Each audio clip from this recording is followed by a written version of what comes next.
Bonjour à tous. Aujourd'hui dans cette nouvelle vidéo, j'ai envie de vous parler des permissions et des autorisations.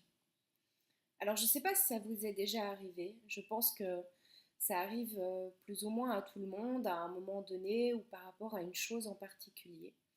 De ne pas vous donner l'autorisation, la permission de faire quelque chose ou d'être d'une certaine manière. Par exemple, de faire une démarche ou une démarche qui est importante pour soi, ou d'être soi-même, ou de prendre soin de soi, de prendre un moment pour soi uniquement. Et ça peut être plein d'autres choses. Alors je ne sais pas quand vous y pensez et que vous pensez à une situation en particulier récemment qui vous est arrivée où vous ne vous êtes pas donné l'autorisation ou la permission de faire quelque chose. Je ne sais pas si vous êtes déjà posé la question consciemment de savoir finalement qu'est-ce qui m'en empêche. Qu'est-ce qui m'empêche de faire ça? Qu'est-ce qui m'empêche surtout de me donner l'autorisation? Et puis parfois, souvent, il y a quelque chose qui vient avec ça, enfin qui vient juste avant en fait, finalement, le fait de ne pas se donner l'autorisation. Alors ça peut être une petite voix à l'intérieur qui commence à dire et si je fais ça, il risque d'y avoir telle conséquence, et si je suis moi-même, je risque de ne pas être appréciée.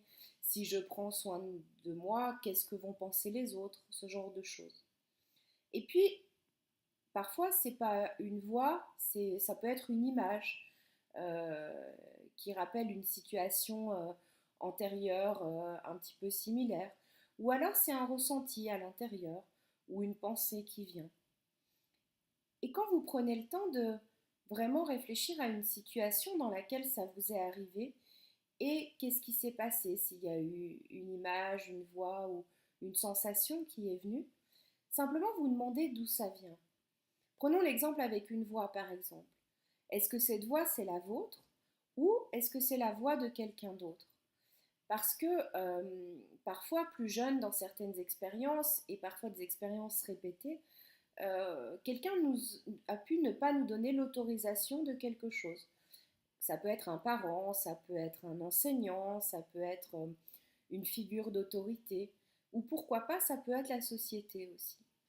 Et pareil, si c'est une image, est-ce que c'est le souvenir d'une image, d'une expérience, ou alors est-ce que c'est une image qu'on se construit sur ce qui pourrait arriver, etc.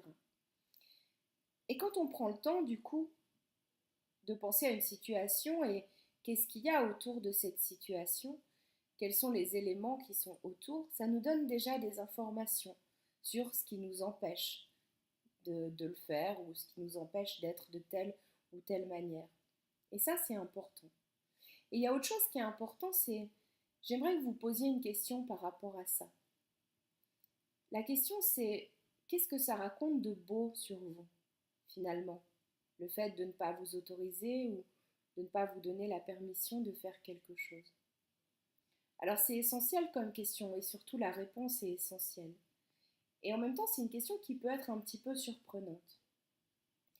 Mais je vous donne un exemple. Par exemple, si vous ne vous autorisez pas à prendre du temps pour prendre soin de vous, et si vous vous demandez qu'est-ce que ça raconte de beau sur vous, ça? Mais peut-être que ça raconte que vous octroyez plus de temps pour les autres, par exemple. Donc ça peut raconter quelque chose de beau. Et ça, c'est important de le savoir parce que finalement,